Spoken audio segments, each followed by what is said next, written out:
Lejla tajba. Eżis ħbieb, kapu membri fid-Dipartiment tal-Malti fih dan l-Università ta' Malta, Superju Ġenerali, membri fl-amministrazzjoni u sħabi, soċi fis-soċjetà tad-Dottrina Nisranija, mużew, ħbieb tas-soċjetà, u intom il-koll li għandkom għal qalbkom il-lingwa tagħna, il-Malti, kemm intom li tinsabu u anke dawk li qed isegwu it-trasmissjoni, nagħtukom merħba. Huwa ta' pjaċir kbir għalina llejla li nilqgħukom hawn f'darna fid-Dar Ġenerali tas-soċjetà tagħna. Illum huwa lejlet l-anniversarju tat-twelid tal-fundatur tas-soċjetà, Dun George Preka, mitfun kif tafu f'din il-kappella ftit metri il-bot minn hawn. Għax Dun George kien twieled fit-12 ta' Frar tal-1880. U sa minn meta kien għadu seminarista għamilha ma' grupp ta' żgħażagħ ħaw il-Ħamrun. Għaraf kemm kienu nieqsa ferm mit-tagħlim u ta' ħajtu biex jgħallem lilhom u dawk kollha li ġew warahom kull mezz possibbli, imma l-iktar bil-kelma u bil-kitba u hu juża l-aqwa għodda li kellu, il-lingwa. Permezz ta' din l-inizjattiva illum u grazzi mill-ġdid lill-kap tad-Dipartiment tal-Malti, il-Dr. Michael Spanjol u membri oħrajn, il-lejla biex ngħidu hekk se tinfetaħ għalina tieqa li tagħti għal fuq dan il-wirt illi għandna xorti kbira li għadna nistgħu ingawdu minnu. M'għandix dubju li dak li se nisimgħu u se nitgħallmu se jservi ta' ġieħ għal Dun George Preka, il-qaddies, il-fundatur u l-għallim tal-poplu li ħabb il-Malti.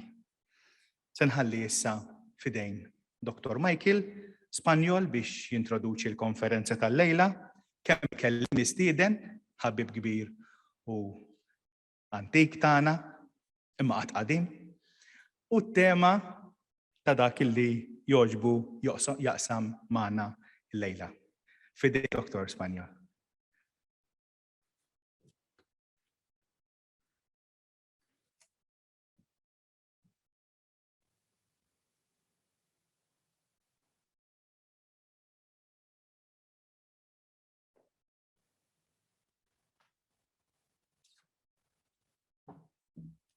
Il-lejla tajba lil kulħadd. Huwa ta' pjaċir kbir għad-Dipartiment tal-Malti li jsiru dal-kollaborazzjonijiet f'dal-każ mas-soċjetà tal-mużeum.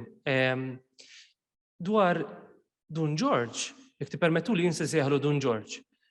Dwar Dun George inkiteb ħafna, u għad jinkiteb ħafna, però naħseb li ma nkitibx biżżejjed jew ma ngħadx biżżejjed dwar Dun George bħala awtur, bħala kittib.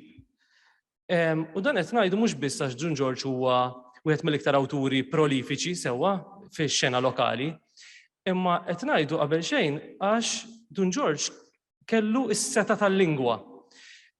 U dan jidher qabel xejn fil-fatt li seraq l-attenzjoni ta' tant nies u għadu jisraq l-attenzjoni ta' tant nies. Imma anki fidejn Dun George il-lingwa kienet bħal biċċa ġina, kien jaġina kif irid. Nista' nsemmi fejn fihom ftit eżempji bħal fatt li jaqbad kelma li jafa kulħadd u jonfoħ fiha nifs ġdid. Kliem bħal sajda pereżempju x'hekk jaqbadha u fiha jitfa' sens ġdid jew l-arloġġ tat-talb. Jew kellha joħloq kliem saħansitra, il-parrinija u x'hekk il-parrinija bħala is-sens ta' dik illum aktar x'ngħidu xi ħaġa bħal direzzjoni spiritwali. U l-lejla hawnhekk jidħol fix-xena Joseph, sewa Joseph Buttigieg, li ħafna minnkom tafu hawnhekk ngħid xi ħaġa żgħira dwaru għax ma jħobbx ħafna diskorsi twal Joseph, ma jħobbx min jidilku bix-xema insomma, imma il-lejla ħaqqu bil-kbir, għax Joseph huwa għallim tal-Malti, huwa awtur u għalli biex ngħid emerġenti imma huwa awtur u huwa wkoll riċerkatur. U lejla f'dan il-kuntest naraw bħala riċerkatur li għamel teżi tal-MA, sewa mad-Dipartiment tal-Malti, ta' kien proġett li kien inbeda iktar minn 20 sen ilu, tajjeb qed ngħid Joseph, għaddew iktar minn 20 sena. Kien bdieħ mal-professur Arbel Friġiri dak iż-żmien, u għal raġuni differenti ma wasalx sa tmiem dal-proġett. Imma fl-aħħar snin daħallu bruħu b'ġismu u lestih dan il-proġett. U llum se jurina kif bis-saħħa tat-teknoloġija nistgħu nanalizzaw awtur importanti bħal Dun George. U Joseph li jagħmel kif se jrikom nafs ieħor huwa li qabad siltiet, qabad kampjuni mill-kitbiet mill-ħafna kitbiet ta' Dun George. U permezz tat-teknoloġija jurina jista' jaqbad l-iktar kliem frekwenti ta' Dun George. U allura jurina x-xejriet stilistiċi ta' dan l-awtur ewlieni f'pajjiżna. Jiena tkellimt biżżejjed, Joseph, inħalli fidejk.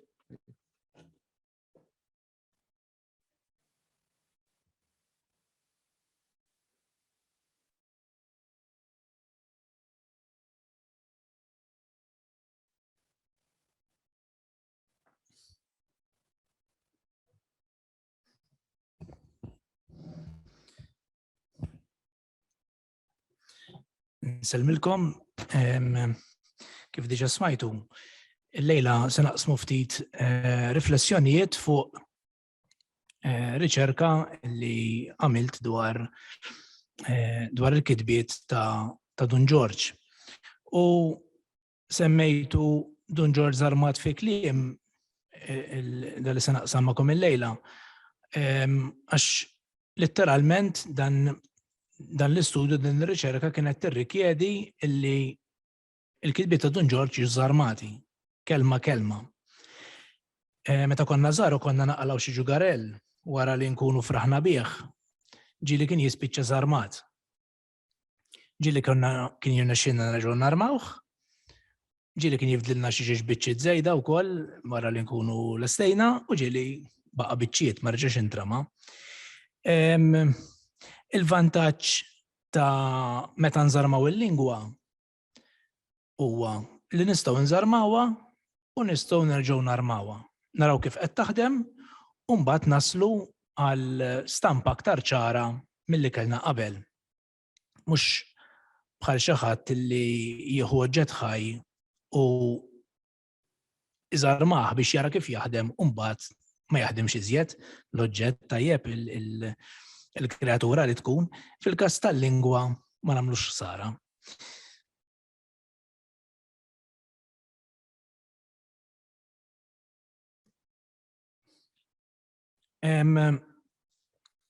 Issa jiena mhux qed nippretendi li għamil xi analiżi eżawrjenti ta' Dun George għaliex ma studjajtx ix-xogħlijiet kollha, ma studjajt biss kampjun. U minn dan il-kampjun iffukajt fuq ftit kliem biss. Ġifieri l-iktar li ħaniproponi llejla huwa il-metodu li użajt u anke kif wasalt għal ċerti konklużjonijiet. Dan il-metodu jista' jintuża fuq kwalunkwe biċċa kitba, ġifieri mhux bil-fors fuq kitba letterarja jew kitba teknika jew speċjalizzata bħal kitbi ta' Dun George, imma tista' tintuża fuq kwalunkwe biċċa kitba li tista' timmaġina, anke fuq kliem mitħaddet. Infatti, wieħed mill-ewwel proġetti li saru b'dan il-metodu fis-snin 60 kien propju fuq ġabra ta' testi mitħatta, mhux miktuba. Ukoll il-metodu li se nipproponi huwa biss mod kif nistgħu nifhmuh, mhux kif għandna nifhmuh. Ġifieri din mhix l-aħħar kelma naturalment. Ix-xorti ta' kittieb ma tiddependix biss mill-ħila tiegħu, imma tiddependi ukoll mill-ħila tal-qarrejja li jaqrawh. Kemm kapaċi jifhmuh u kemm kapaċi jinterpretawh. Kien hemm ħafna awturi li ġew skoperti wara mewthom u li matul ħajjithom qatt ma qalaw applawsi. U l-qarrej fit-teoriji tal-interpretazzjoni tal-lum għandu post importanti ħafna. Isu mis-sittinijiet u mis-sebgħinijiet l-hawn fil-qasam tal-ermeneutika, ġifieri xjenza tal-interpretazzjoni, il-qarrej ingħata post ċentrali. Hawnhekk il-post ċentrali se jingħata mhux lill-qarrej imma lit-test. L-attenzjoni tagħna se tmur fuq it-test innifsu u daw li għandna bżonn biex nifhmu t-test ħanippruvaw noħduh minn kif it-test qiegħed jaħdem.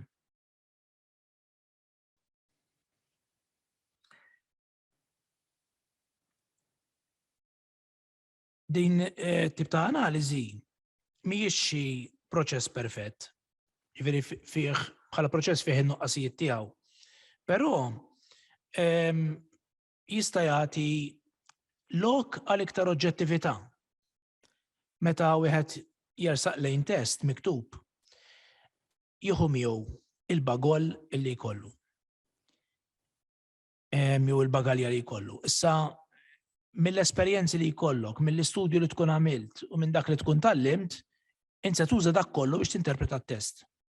Allura, billi m'hemm l-ebda qarrej bħal ieħor, l-ebda interpretazzjoni mhux se tkun eżatt bħal oħra. Jiġifieri il-proċess aktar x'laħa jkun suġġettiv. Hawnhekk dan il-metodu jagħtina grad daqsxejn ikbar ta' oġġettività. Xorta hemm lokal interpretazzjoni, xorta hemm element ta' suġġettività, imma ma jiddependix kompletament qisu fuq dak illi jaħseb il-qarri. Kelma żgħira dwar Dun George, il-kittieb, dwar il-ħajja tiegħu jiena nimmaġina li intom diġà midħla tagħha, ġifieri mhux se noqgħod nintilef ħafna fuq hekk. Imma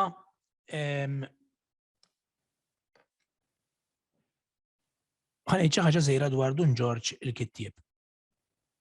Il-kitba tiegħu żvolġiha fuq medda ta' 55 sena. Beda jikteb meta kien għadu djaknu, kien kiteb regola bil-Latin illi kienet instabet b'xorti tajba fis-snin 90, kienet diġà rrimi, u baqa' jikteb prattikament sal-aħħar ftit xhur ta' ħajtu. Ix-xogħlijiet ippubblikati tiegħu jgħoddu l fuq minn 130.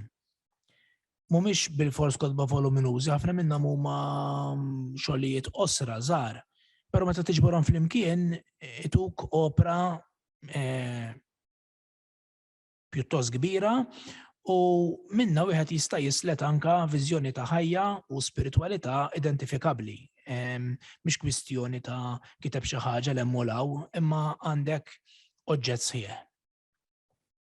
Il-kitbiet tiegħu ivarjaw minn kitbiet ta' formazzjoni, kemm teoloġika u kemm spiritwali, kitbiet ta' talb, għandu ftit xogħlijiet ta' xaħta narrattiva, mhux eżattament bħalma nifhmu li biex jikteb romanz jew novella, imma jużhom jew għal skop didattiku jew inkella biex joħroġ qisu element drammatiku, pereżempju bħalma jagħmel fl-episodji ta' San Michele Arkanġlu.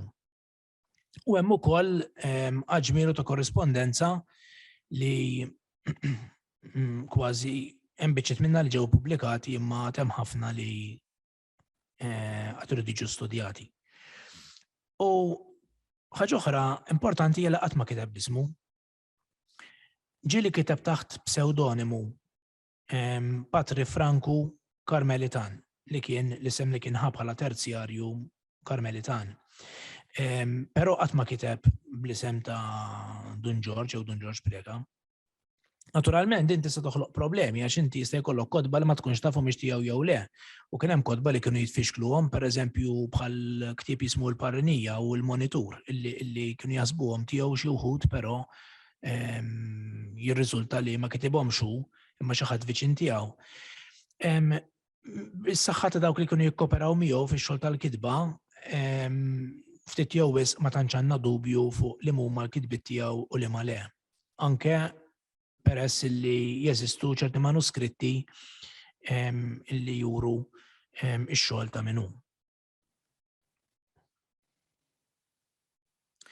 Fiex jikkonsisti il-metodu li ħanitkellmu fuq il-lejla.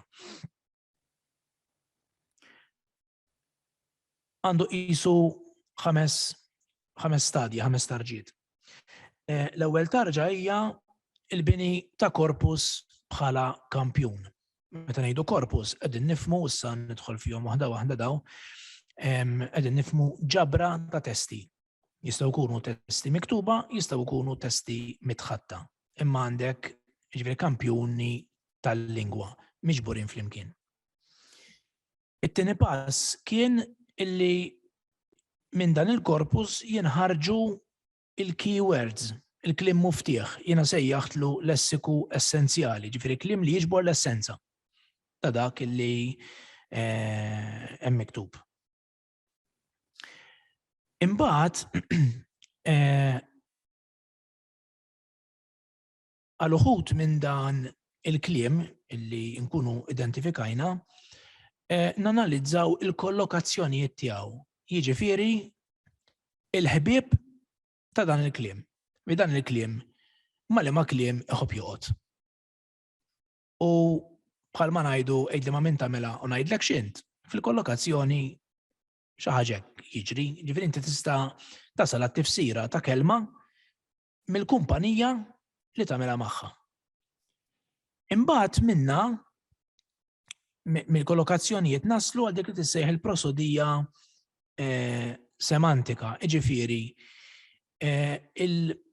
il-kontribut illi jingħata fil-funzjoni diskursiva.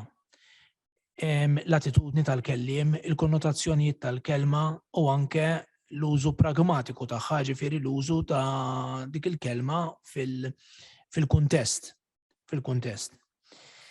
U fl-aħħar naslu għal xi forma ta' interpretazzjoni, nippruvaw minn dawn ħafna truf noħorġu b'xi ħaġa li tagħmel sens. U li ovvjament ma tmurx kontra it-test, jiġifieri li taqbel mal-ispirtu tat-test. Ngħidu kelma qabel xejn dwar il-lingwistika tal-korpora, dik li hija magħrufa bħala corpus linguistics. B'mod ġenerali li kieku kellna niġbruha fi ftit kliem hija l-iskrutinju kompjuterizzat ta' testi miktuba jew mitħatta. Illum dawn il-korpora kif jissejħu ikunu ġabrijiet ta' miljuni kbar ta' kliem u anke biljuni. Ikbar ma jkun il-korpus aħjar, għax iktar tista' ssib eżempji ta' dak li tkun qed tfittex.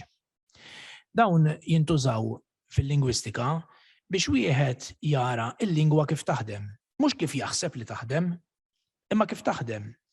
Ġifieri kull wieħed minna, kull waħda minna jitkellmu bil-lingwa tagħhom mhux, ġifieri nek ngħidulu l-idjolett. U jiena jkolli l-mod tiegħi kif nitkellem il-Malti, però ma jfissirx li il-Malti tiegħi huwa il-Malti per eċċellenza, huwa l-Malti tiegħi. Mhux bil-forsa aqwa mill-Malti tiegħek, anzi, ma jeżistix aqwa. Jien ma nistax jisni nieħu bħala regola tal-Malti dak li naf jien biss, dak li naf jien huwa validu għax jiena kellim nattiv tal-Malti, imma ma jfissirx li dak li naħseb li naf jien jgħod għal kull kwalità ta' Malti u li għandi xi ħakma fuq il-lingwa kollha kemm hi. U l-lingwisti meta jiġu biex jagħtu eżempji, qabel x'kienu jagħmlu? Kienu jistrieħu fuq il-lingwa li jafu huma. Allura ħafna drabi jkollok bżonn eżempju u toħloq eżempju biex jakkomoda dak li trid tgħid. Imma l-lingwa il-lingwistika ma tistax tkun preskrittiva, imma deskrittiva. Jiġifieri inti l-ewwel tistudja l-lingwa x'fiha u mbagħad tagħmel ġudizzju fuq dak li tkun studjajt, mhux bil-kontra. Tippreskrivi l-Malti kif għandu jkun. Issa meta wieħed jaqbad kampjuni ta' lingwa miktuba mitħatta u jiġborhom kollha flimkien, inti jkollok isu ritratt tal-lingwa fi żmien partikolari. U minna inti tista' tasal għal dak li tixtieq issir taf. Jew issib affarijiet li ma kontx tobsulla ħassib ukoll. Il-lingwistika tal-korpora tippermetti l-analiżi ta' ġabrijiet kbar ta' testi u trot data li tista' tikxef il-modelli ta' lingwa. Meta tnejt data, ġifieri għandek ħafna statistika fiha din il-lingwistika tal-korpora. U ħafna drabi l-att ta' kliem tant ikun kbir illi inti umanament ma tistax tanalizzah mingħajr l-użu tal-kompjuter mingħajr it-teknoloġija. U għalhekk il-computers u t-teknoloġija tawna għodda fidejna li qabel ma kenniex u li għodda b'saħħitha ħafna. Infatti llum kważi l-ebda qasam tal-lingwistika ma jwarrab kif ġipu laħaq din l-għodda għax tixħedda u li kważi jibda metodu ieħor ma jista' jixħed. Is-saħħa tagħha qiegħda appuntu f'dak li għedtilkom li qiegħda fl-evidenza mhux fl-ispekulazzjoni, mhux naħseb, mhux nintuwixxi jien, imma l-lingwa verament x'inhi. Ovvjament, jekk ikollok korpus mibni ħażin, ma se jtik riżultati tajbin. Sinclair jgħid results are only as good as the corpus. Ġifieri jekk ma jkollokx korpus tajjeb, se jkollok riżultati perversi. Ġifieri il-mod kif jinbena korpus jitlob sena u jitlob teknika u metodoloġija dettaljata ħafna.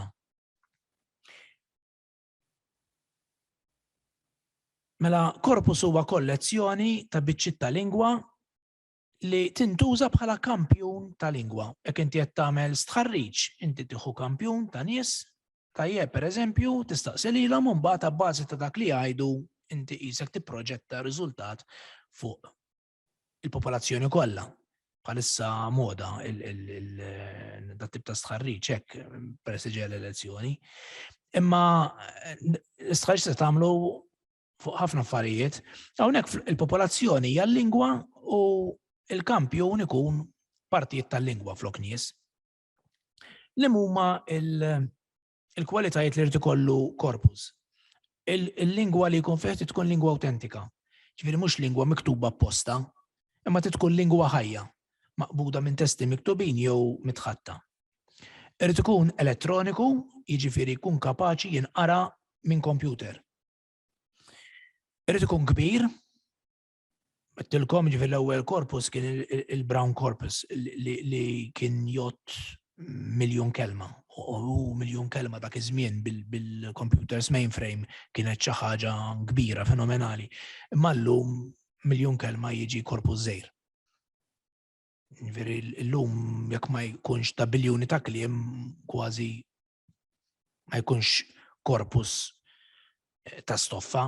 Naturalment, jiddependi mill-lingwa wkoll. Ġifieri jekk qed tfittex korpus bl-Ingliż, ħassib kemm trid testi minn fejn tibni korpus, bil-Malti għandna l-limitazzjonijiet tagħna. U jrid ikun ukoll mibni skont kriterji speċifiċi. Ġifieri inti trid tibni l-korpus biex jaqdi dak li tkun qiegħed tagħmel.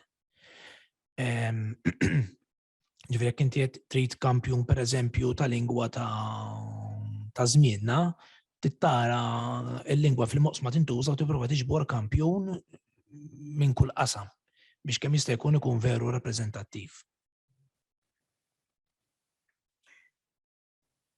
Hemm spazju wkoll għal korpora żgħar.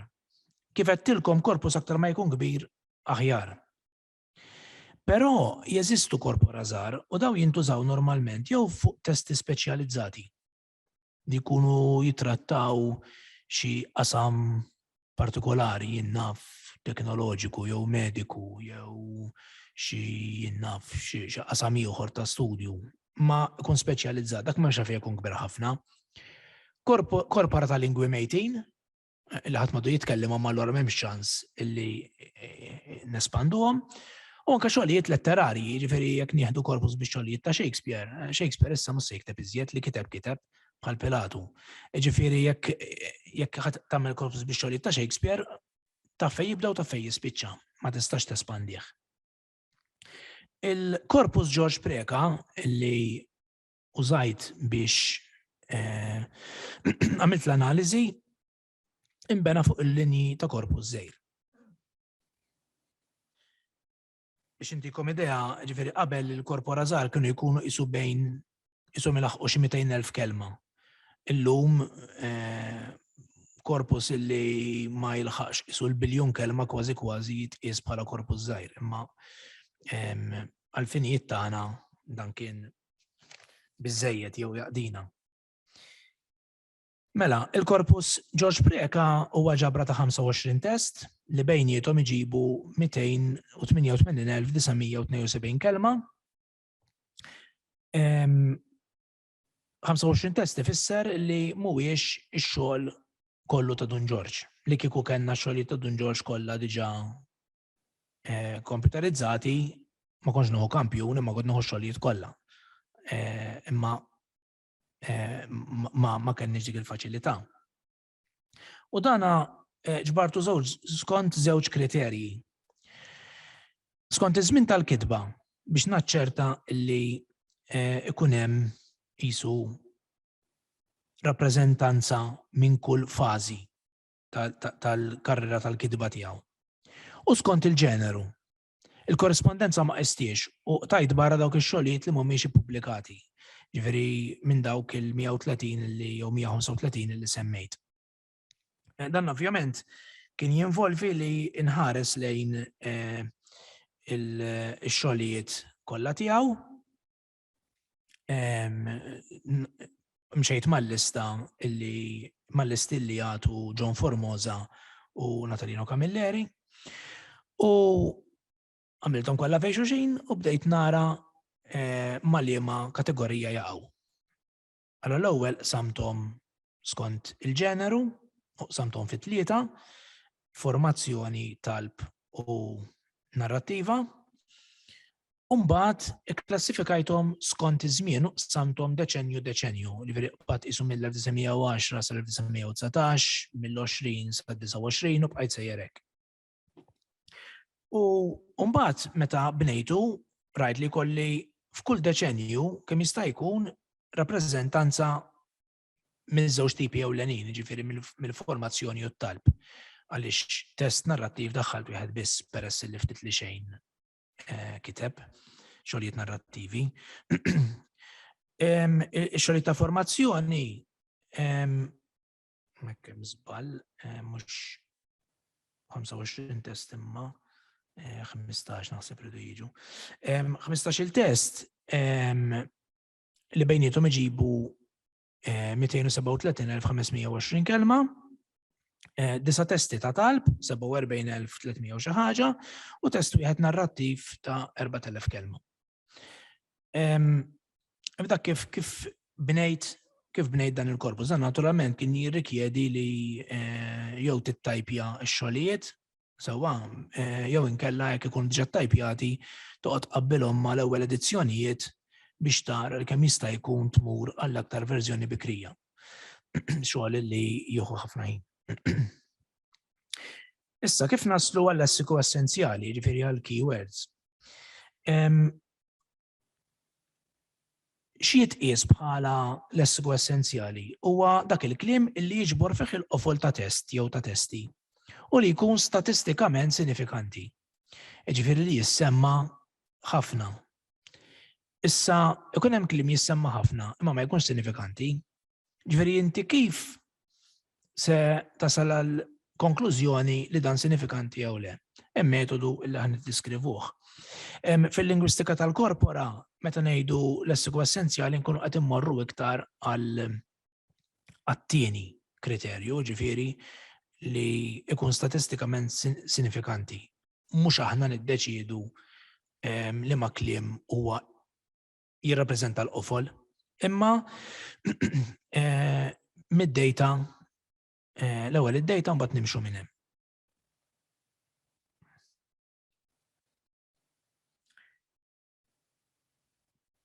Kif jinħareġ il-lessiku essenzjali? L-lessiku essenzjali jinħareġ billi il-korpus jitqabbel ma' korpus ieħor. Għax jiena kif se nkun naf, pereżempju, li Don George kelma jtija importanza. Iktar minn normal. L-ewwel nara x'inhu normal u nqabbel miegħu. Allura li jiġri jkun li l-computer permezz ta' programm ta' konkordanza jagħmel lista tal-kliem kollu fil-korpus li qed tistudja. Lista oħra bil-kliem kollu tal-korpus li se tqabbel miegħu.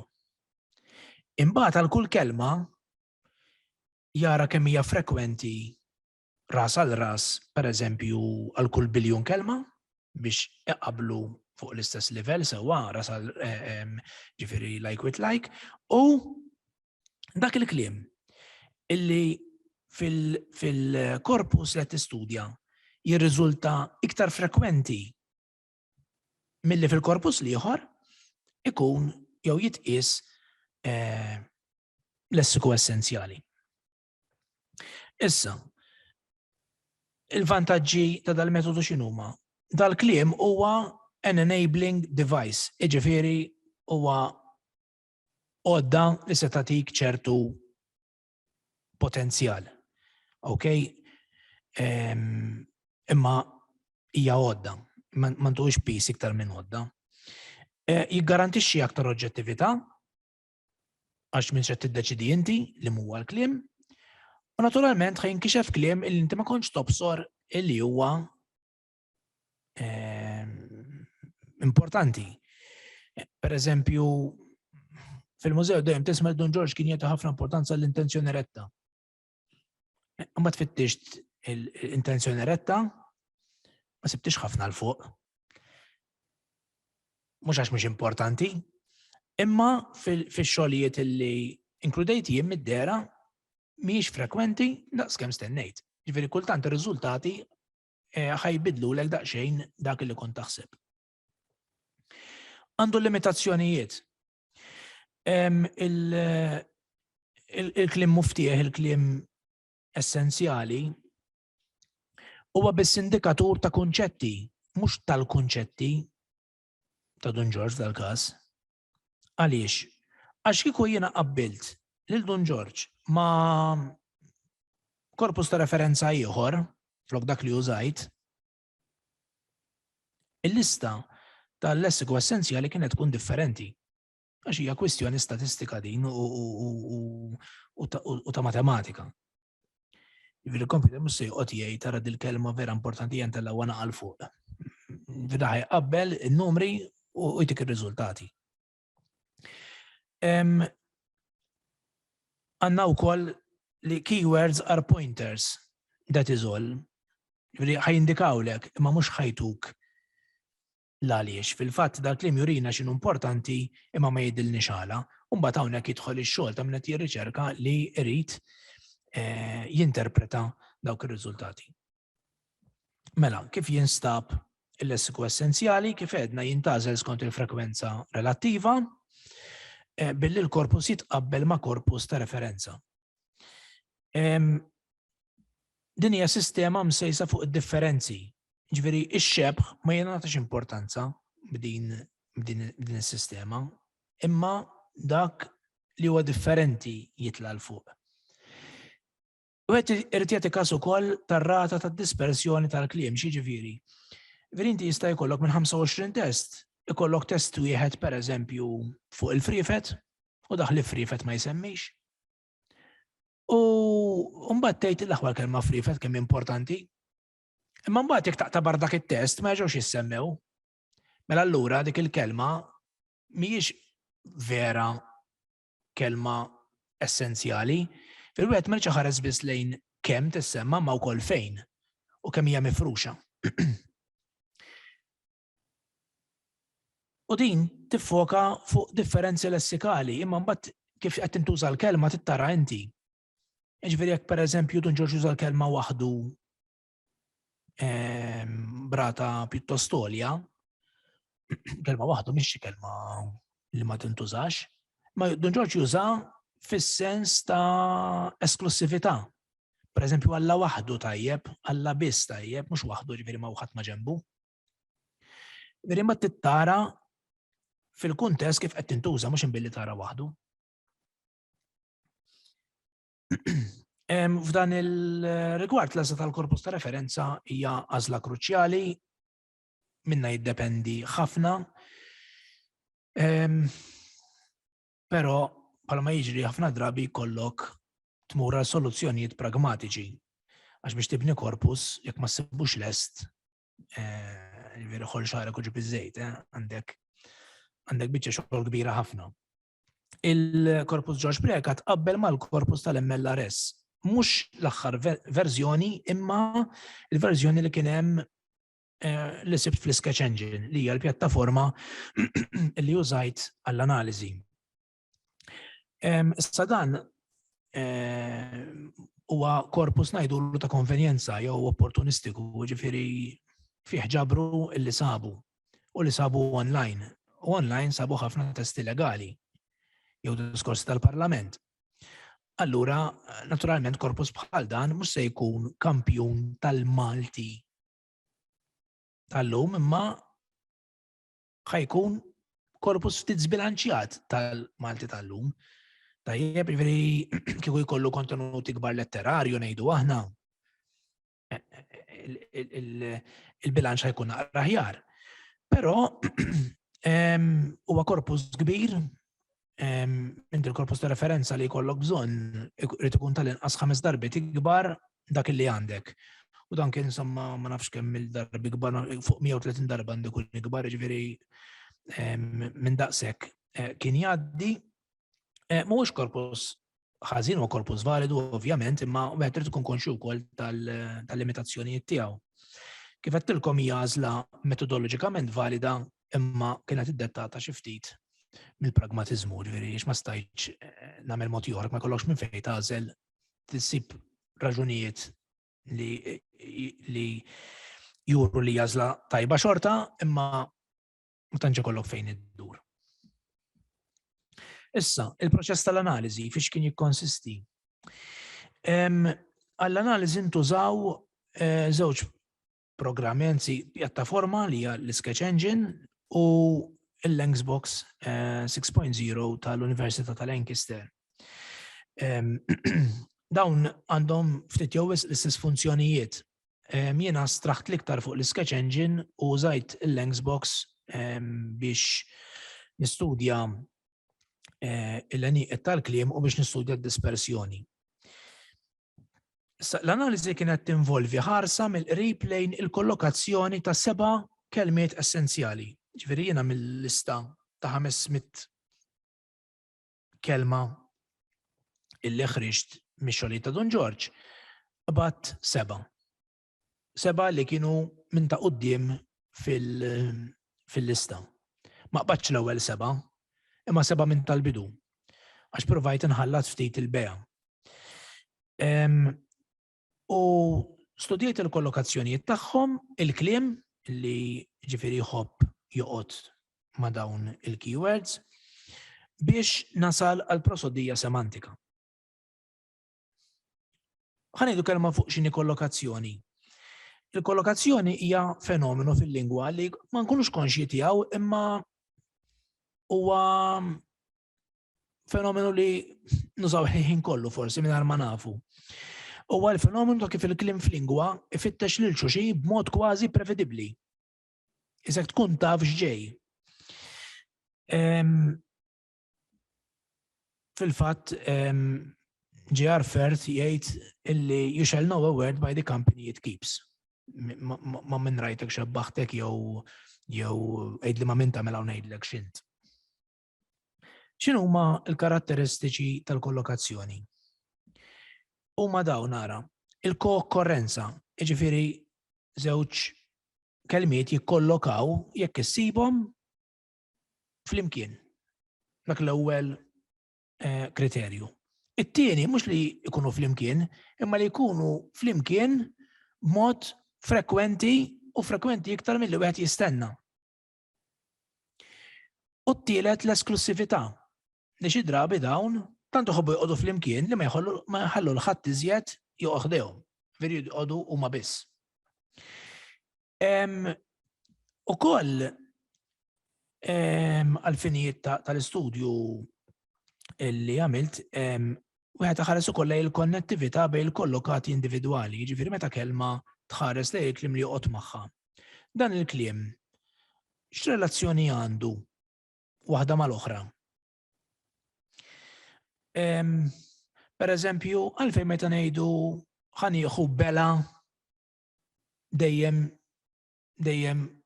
xi ħaġa ta' xorb insemmu. Aħna li kelli bela ukoll. Għalfejn m'għandux bela ħobs. Ma gidma ħobs, jew kisra ħobs, jew biċċa ħobs, imma bela ħobs mhux Malti tajjeb. Bela ilma, bela nbit, bela te, bela kafe, imma mhux bela ħobs.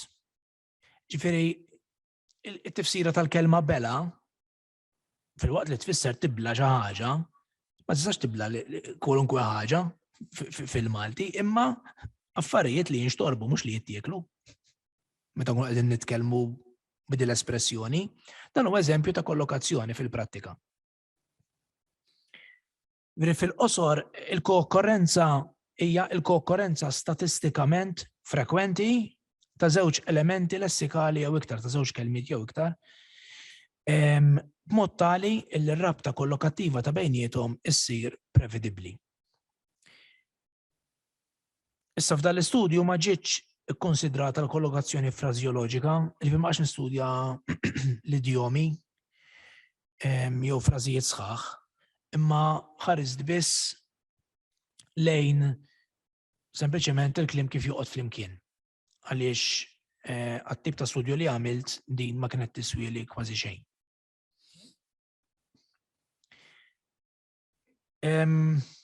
Xi ħaġa żejjed dwar l-għeniqiet lessikali, għanqut lessikali huwa l-ġabra ta' kliem li jikkolloka ma' element partikolari.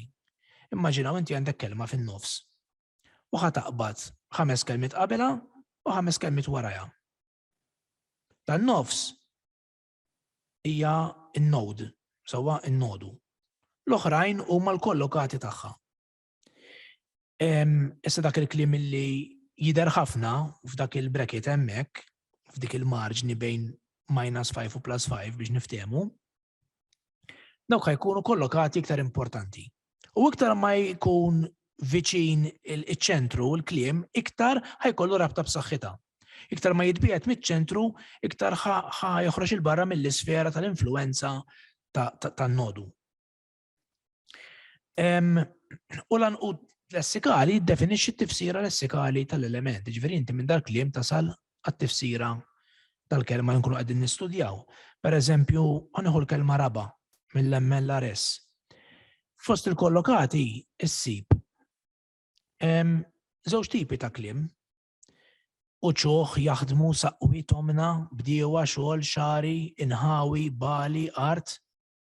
Dawk qegħdin jippuntaw lejn it-tifsira ta' raba fis-sens ta' eliqi.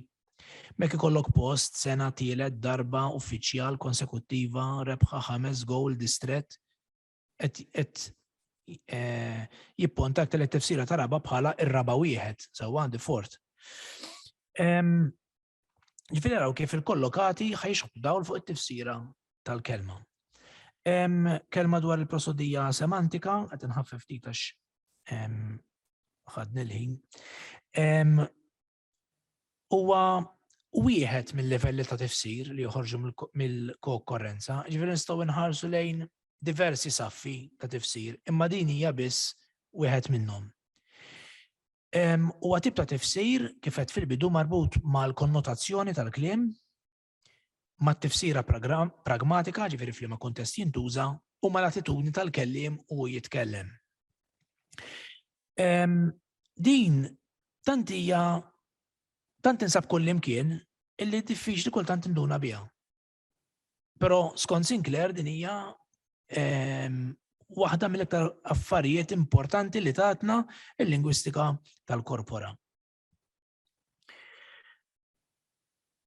U jqisha Sinclair bħala parti obbligatorja mill-istruttura tal-element lessikali, ġifieri kważi kull kelma b'xi mod ħajkollha prosodija semantika. Pereżempju, nieħdu l-kelma safa. Safa midrub, safa vittma, safa milqud, safa midrub, safa gradit, safa majjar, ma m'għidux safa rebbieħ, pereżempju. Issa din il-kelma għandha prosodija semantika negattiva. Issa tista' tinħass ħaġa arbitrarja, imma hekk taħdem fil-lingwa. Il-prosodija semantika allura tirreferi għal funzjoni diskursiva ta' element ta' tifsir, jifiret naraw kif jintuża. Issa, meta lil Dun George qabbiltu ma l-MLRS, kif qedtilkom ħriġt lista ta' 500 element essenzjali u analizzajt 7 minnhom fid-dettall li huma dawn: Kristu, Ġesu, volontà, kull, dnub, dejjem u waħdu. L-ewwel tnejn huma ismijiet propji, normalment dawn iskartawhom fl-analiżi imma f'xogħol reliġjuż dawn għandhom sinifikat. Il-kelma volontà u l-kelma dnub użajthom bħala nomi, u mbagħad jiġifieri quantifiers u avverbi u hekk illi f'Dun George huma importanti ħafna. Għaliex Dun George uħobb juża kliem kategoriku. Ma tantx ħallilek triq tan-nofs, jew kollox jew xejn, jew kulħadd jew ħadd, jew ġewwa jew barra. Biex teħdu idea ta' kif ikun ix-xenarju tal-analiżi, ma nafx jekk tistgħux taraw hemmhekk. Però jekk taraw il-kolonna tan-nofs, tidher ħamra hemmhekk hemm il-kelma volontà taħt xulxin. U qabelha u warajha hemm il-kuntest li fih tissemma. Ġifieri din jekk tissemma ma nafx 751 darba f'dan il-korpus, inti ħatara il-751 darba li tissemma bil-kuntest. U mbagħad tibda tanalizza. Ġifieri tgħid pereżempju ħalli nara x'hemm fil-pożizzjoni eżatt wara volontà. Ħannara eżatt x'hemm qabel. Ħannara x'hemm pereżempju żewġ postijiet lura jew l-qudiem. U minn hemmhekk tibda tifforma l-istampa. Tara huwa xogħol ġifieri tal-paċenzja u tispiċċa tqum ħafna drabi minn ma l-iskrivanija x'inkella tispissja naħseb. Issa meta tqabbel dan l-element pereżempju fil-korpus ta' Dun George mal-MLRS, araw ftit. F'Dun George jissemma 751 darba, fl-MLRS 579, però l-MLRS huwa ħafna ikbar, ġifieri jekk noħduhom ras għal ras għal kull miljun kelma, il-frekwenza relattiva dik titturik il-realtà iktar ċara, ġifieri kieku għal kull miljun kelma Dun George semmija 2278 darba, u fl-MLRS aqas 5 darbiet. U toħroġ mill-ewwel bħala kelma importanti. Anke d-dispersjoni. Pereżempju, f'Dun George tintuża fi 88% tat-testi. Fl-MLRS aqqas jiġi punt li ta' 3%. Li kieku toħodha ras għal ras qed ngħidu. Tajjeb. Ġifieri tidher li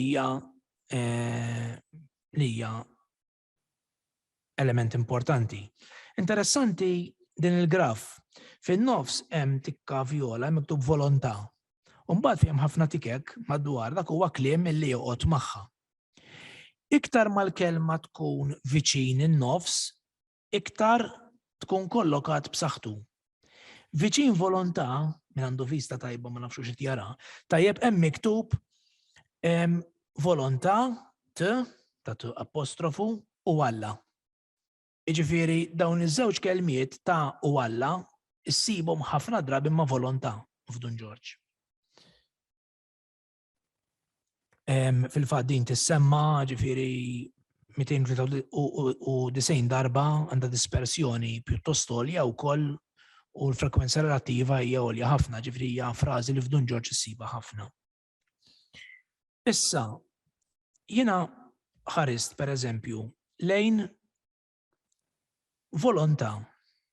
Meta tkun segwita minn ta' jew minn ta' apostrofu, xi drabi anke bl-artiklu, b'esempju tal, volontà tal-bniedem, jew inkella volontà plus ta' plus il-pronom memus, pereżempju il-volontà tiegħu, il-volontà tiegħi, il-volontà tagħha. Ħares lejn dawk. Issa il-volontà dejjem tappartieni, jew lil xi sit, jew lil xi sudditu f'Dun Ġorġ. Jew xi ħadd li jikmanda, jew xi ħadd li jobdi. Meta ħarist lejn ta' hemmhekk hemm ta' apostrofu tal, ta' stat, tajjeb, u ma xiex insibuha maqudin, tinnutaw illi Alla tissemma kważi 300 darba. Ġifieri il-volontà tal-Alla hija l-iktar isa frażi importanti hawnhekk. Imbagħad meta nħarsu lejn tiegħu tiegħek tagħhom tagħna tiegħi tagħha, kelli noqgħod nara tiegħu għal min qed tirreferi. Tiegħu ta' min? Daqqa Alla, daqqa l-bniedem, daqqa Kristu, daqqa l-Missier, daqqa l-Superjur, daqqa l-Ispiritu Santu, tittara min jirreferu. Biex kun tista' tasal għal-riżultat. Mbagħad meta ist dawn kollha u qed niċċekkjaw waħda sewwa, wasalt għal din il-konklużjoni illi il-volontà plasta plus xi nom jew frażi nominali ħafna drabi tirreferi għas-sit 333 darba, għas-sudditu 29 biss. Meta tkun tiegħek, tiegħi, eċetera, għas-sit 123, għas-sudditu 64, ġifieri hemm isu żbilanċ favur is-sit. Ta' 83%. U ħafna drabi is-sit huwa Alla. Imbagħad jekk inħarsu lejn l-element lessikali, ġifieri kliem li jħobb joqgħod ma' volontà, nsibu volontà tajba, volontà divina, libera, ħażina, santisma, umana, insomma, hemm lista mhux ħażin. Noħorġu b'dil istampa illi l-volontà divina hija santisma, imqazza, qaddisa, eterna, sapientisma, tista' tkun preċettiva, tgħidlek x'għandek tagħmel, permissiva, tħallik tagħmel, jew projbittiva, ma tħallikx tagħmel. U naturalment hija espressa, ġifieri għallek xerid, mhux ma għallekx. U l-volontà umana hija libera, jagħtiha importanza din, hija tajba jew ħażina, skont jekk tkunx soda, riżoluta, disposta, imħejjija, pronta u lesta, jew inkella tkunx volontà ribelli. Mela jien minn dawn il-kliem stajt nifforma stampa ta' x'qed jifhem volontà tal-Alla b'volontà tal-bniedem Dun Ġorġ. Anke mill-verbi pereżempju li nsibu ma' volontà, minn il-kategorija tas-sit jitfaċċaw pereżempju bħal jiggoverna jew jiggverna, rieġa, irrieġi, għarraf. Mal-kategorija tas-sudditu insibu temm, ġifieri għamel l-volontà ta' xi ħadd, irreżista jew irrassenja, meta tirrassenja ruħek Dun Ġorġ mal volontà tal-Alla, ġifieri taċċetta. Hemm ukoll il-pseudoverb għandu illi kważi dejjem issibu mas-sudditu u jew għandu he has, tajjeb, ġifieri jippossedi xi ħaġa, jew inkella għandu jagħmel he has to do, tajjeb, ġifieri huwa fis-sens ta' obbligu. U minn dan wasal ta' dawn il-konklużjonijiet illi s-sit li jgverna u jrieġi jarraf il-volontà tiegħu lis-sudditu. Is-sudditu huwa obbligat itemm il-volontà tas-sit b'neċessità, m'għandux għażla. Is-sudditu jista' jirrassenja ruħu u jtemm il-volontà tas-sit u jista' jirreżisti l-volontà ta' sidu u ma jagħmilx. Tajjeb dawk huma dik hija l-istampa ftit kliem illi jagħtina Dun Ġorġ. Nistgħu nħarsu lejn nomi mbagħad ukoll u nomi li jispikkaw huma Alla, intellett, dnub, bniedem, temmija, reżistenza, kunsens, preferenza, disprezz, sagrifiċċju, rassenjazzjoni, paċi, liġi, kastik. Hawnhekk toħroġ din l-istampa li l-atturi ewlenin huma Alla u l-bniedem. Il-volontà tal-Alla hija espressa fil-liġi u wieħed jarafha bl-intellett u dnub huwa l-uniku ħaġa kontra l-volontà tal-Alla. kieku kellna ġifieri Nasru għal Don George, noħorġu b'daw 3 konklużjonijiet. Insibu wkoll nomi li juru tingħatax sottomissjoni jew le. Infatti l-kelma għażel kważi ma tintuża qatt. Imma jintuża kliem li jissostitwija, pereżempju konsens, preferenza, temmija, sagrifiċċju, rassenjazzjoni, reżistenza, disprezz. U l-effetti prinċipali tad-deċiżjoni huma jew paċi jew kastig. Jiena minn din l-analiżi ta' volontà provajt nurikom ftit kif wieħed jista' jħaddem dan il-metodu. Ħarġu affarijiet oħra interessanti, pereżempju mill-analiżi ta' Ġesu u Kristu, illi għalkemm ħafna drabi f'moħħna jirreferu għall-istess persuna, imma fit-teoloġija mhux dejjem ifissru l-istess. U f'Dun George għalkemm qed jirreferi dejjem għall-istess referent, imma ikun hemm konnotazzjonijiet differenti. Pereżempju, Kristu għal Dun George huwa essenzjalment kelliem. Illi għallem bil-kelma u fuq kollox bil-eżempju. U id-batija jippreżenta bħala għażla fil-każ ta' Kristu. U l-prosodija semantika li toħroġ hemmhekk hija li Kristu jew bl-għażla li ħajqedlek quddiemek jew se tirriġettaħ sewwa jew inkella se taċċettaħ. So dejjem ħajoħloq din il-prosodija semantika ta' antagonizmu. Imbagħad Ġesu joħloq iktar prosodija semantika ta' familjarità, ta' xi ħadd iktar ta' ġewwa. Minħabba ċerti kuntesti fejn juża bħal Sinjur Ġesu tiftakar meta iswed jitkellem miegħu ta' ħabib. Naturalment dina hija biss ġifieri farka minn Dun George, ġifieri u anke ftit minn dak illi wieħed hemm xi jgħid. Però naħseb li huwa metodu validu li jista' jintuża biex inkomplu niskopru l-Dun George u anke awturi oħra dejjem iżjed, ġifieri ma jidhirlix illi tħaddem dan il-metodu fuq kittieba Maltin, anke kittieba eminenti, naf illi Oliver Frigieri dan ix-xogħol kien prova jagħmlu ma' speċi manwalment fuq Dunkarm u fuq Rosar Briffa, però altru tagħmlu manwalment u altru tagħmlu bil-kompjuter, ġifieri l-possibilitajiet li jtik huma ħafna ikbar.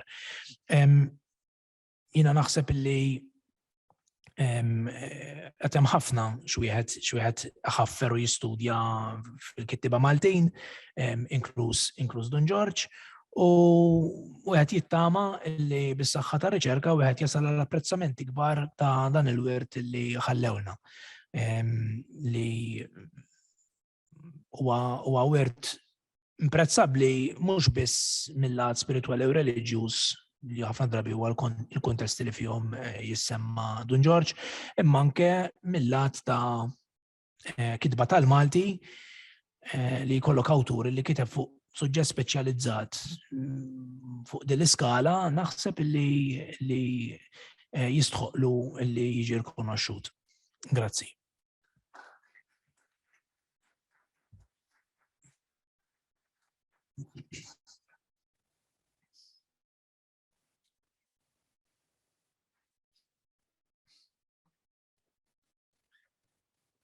Grazzi ħafna tal-prezentazzjoni, grazzi ħafna tal-prezentazzjoni.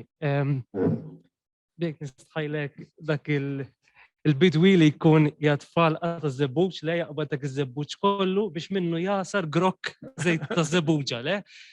ħaġa kontet tagħmel il-lejla.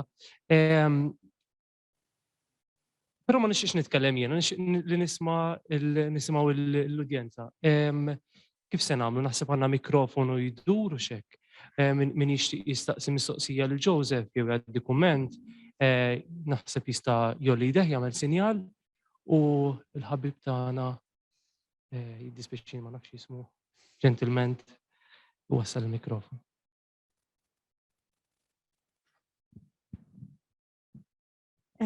Grazzi ħafna, proset. Jekk jogħġbok il-Don George nħobbu ħafna jiena għalhekk ġejt. X'taqt inkun naf, please. Don George dejjem bil-Malti kiteb, mill-aħħar kont qed naqra fuq Don Karmu naf li san-1915 xi ħaġa danna kien jikteb Italjan, dak iż-żmien Taljan. Mbagħad ma nafx min qallu li qed ibih fil-muża tiegħu beda jikteb bil-Malti. Għattinna inti stess li meta kiteb l-ewwel regola kienet bil-Latin. Domanda tiegħi, please. Don George dejjem bil-Malti kiteb għandu xogħlijiet bit-Taljan u jekk xogħlijiet bit-Taljan hemm xi ħsieb li dal-biċċa xogħol li jagħmel bil-Malti issir bit-Taljan biex wieħed fir-ritratt tiegħu tat-Taljan tal-kitba tiegħu bit-Taljan biex wieħed ikun jaf x'differenza hemm bejn meta jikteb bit-Taljan u meta jikteb bil-Malti. Sa fejn naf jien kiteb mod predominanti kiteb bil-Malti.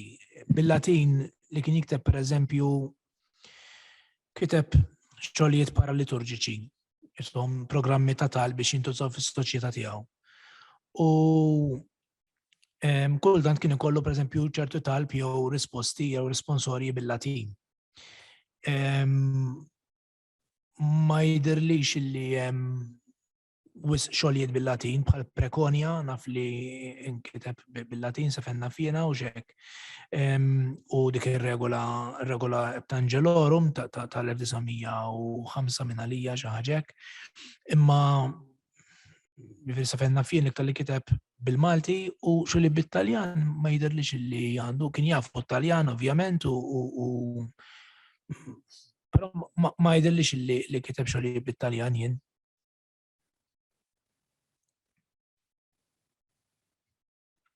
Hemm xi kumment, mistoqsija?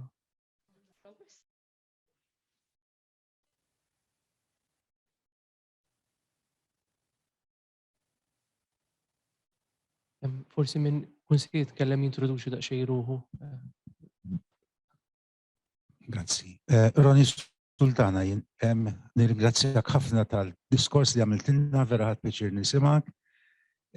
Enfasizzajt ħafna l-metodoloġija. Però minn din il-metodoloġija li użajt kapaċi tasal għal xi konklużjonijiet interessanti dwar il-karattru ta' Don George, pereżempju inti għamilt waħda mill-affarijiet li għatija jew kollox jew xejn. Jien interessani ħafna, pereżempju, hemm image ta' Don George li kien fire and brimstone, nar, infern, x'joħroġ minn dak li rajt inti? Kellu nota umoristika kultant, pereżempju, niftakar għaliex il-kitba hija performance f'ċertu sens, allura se joħroġu biss elementi tal-karattru. Pereżempju, niftakar ħafna l-Abelġil jgħid illi Don George kellu anka element umoristiku kultant jgħaddi ċajta, jħorġu dawn l-affarijiet minn qatt ma ltaqa' ma' Don George bħali. Nistgħu nitalmu dwar il-karattru tiegħu mit-tip ta' studju li għamilt inti? Nitalmu dwar il-karattru nistgħu. L-element umoristiku mhux li narah joħroġ jiena, ġifieri minnu fil-ġudizzju tiegħi ħanejtek. Però dwar il-karattru tiegħu bħala persuna u ma naħsibx kien ipoġġa ħafna lilu nnifsu fil-kitba, fis-sens li il-kitba tiegħu mhijiex kitba isa personali. Jekk wieħed pereżempju janalizza l-kitbiet tiegħu fil-korrespondenza, naħseb joħroġ iktar Don George il-bniedem milli f'daw il-kitbiet. Ħafna minnhom huma ta' natura kif qedlek formazzjoni teoloġika jew spiritwali. Kien forsi jekk tgħid fire and brimstone mhux għax kien Don George, imma naħseb li kienu l-predikaturi kollha ta' żmienu li b'xi mod kienu jagħtu daqsxejn dik l-istampa. Però l-enfasi fuq il-premju fuq il-ħniena huwa qawwa ħafna wkoll. Mhuwiex kliem li studjajtu, għax kif qed bat ma' 7 kelmiet sa ċertu punt. Però li huwa xi ħadd li huwa kategoriku, ġifieri għax fem il-Vanġelu għax il-Vanġelu huwa hekk. Ġifieri min ma jiġborx miegħi jxerred, min mhux miegħu kontra tiegħi, ġifieri triq id-dejqa u triq il-wiesa, xebbet borħu xebbet għaqlin, issu naħseb tant fehmu fir-radikalità l-Vanġelu li ma setax jippreżentaħ mod ieħor. Issa kien hekk bħala persuna, sinċerament ma nafx nistax nagħmel dak il-ġudizzju jiena, ġifieri.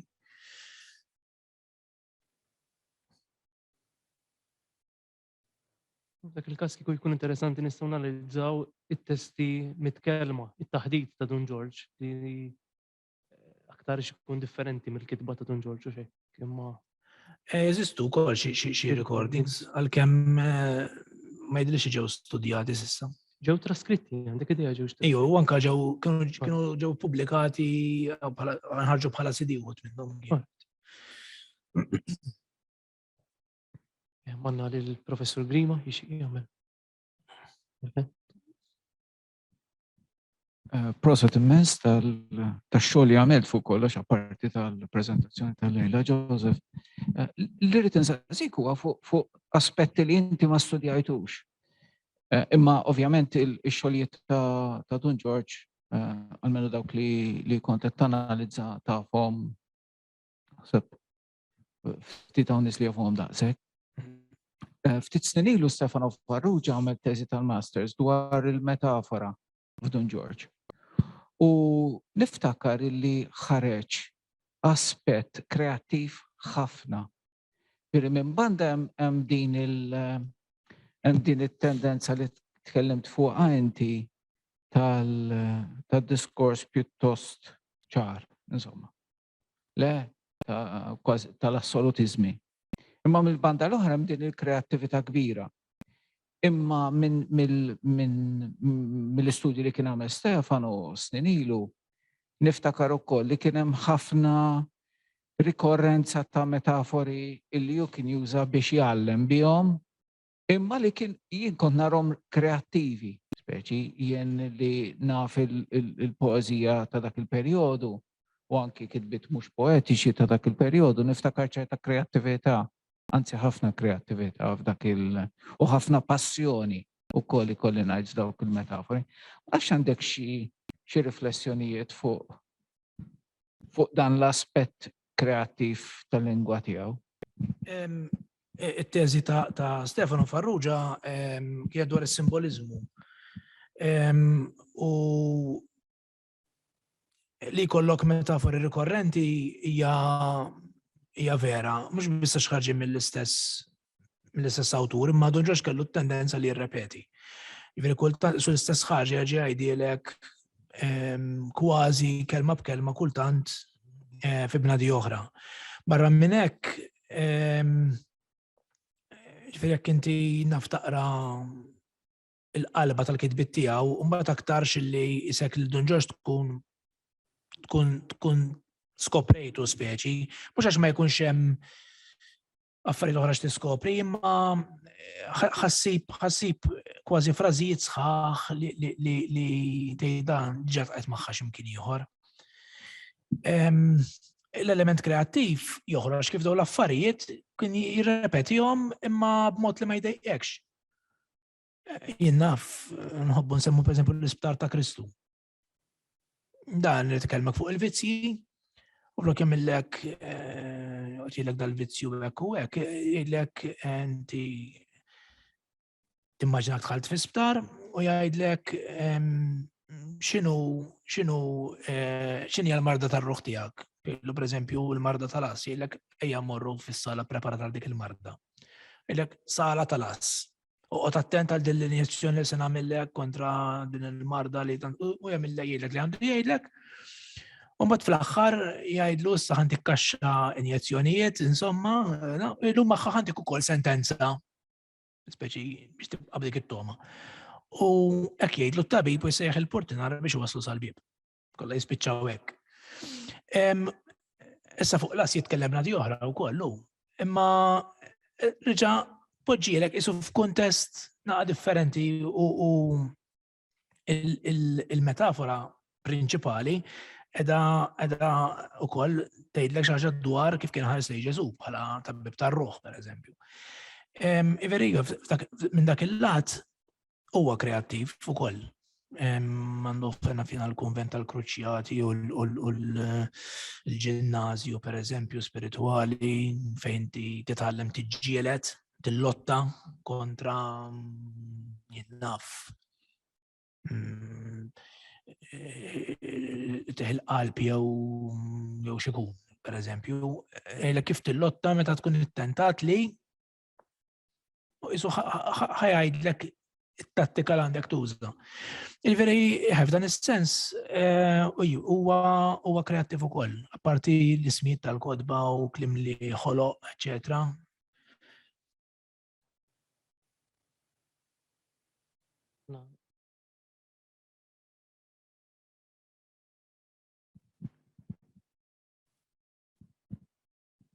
Dun George għandu numru konsiderevoli ta' neoloġizmi.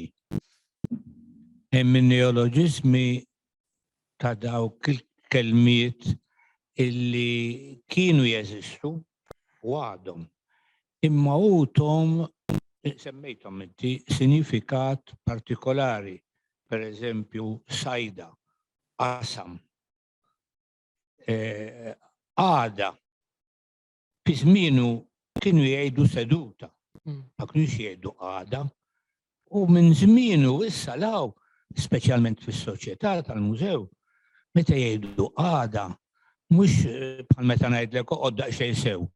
Għada għandha sinifikat partikolari għal ċertu ħin, għal ċerti okkażjoni. Daka ngħidilhom neoloġiżmu wkoll għaliex is-sinifikat tal-kelma huwa ġdid.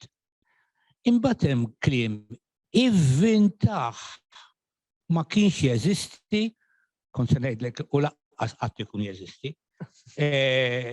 xenoblepija, konastrija.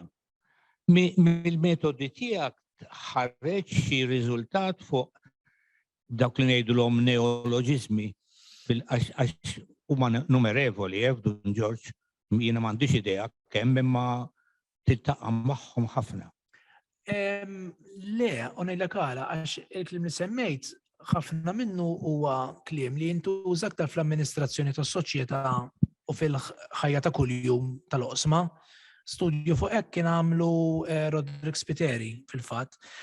U b'eżempju xenoflepija ssiba eżempju f'xi tiklu ta' ktieb, imma ma mhix kelma li ħassiba tan drabi illi l-kompjuter se jaqbada u jippreżenta bħala kelma importanti fl-istatistika għal dik ir-raġuni.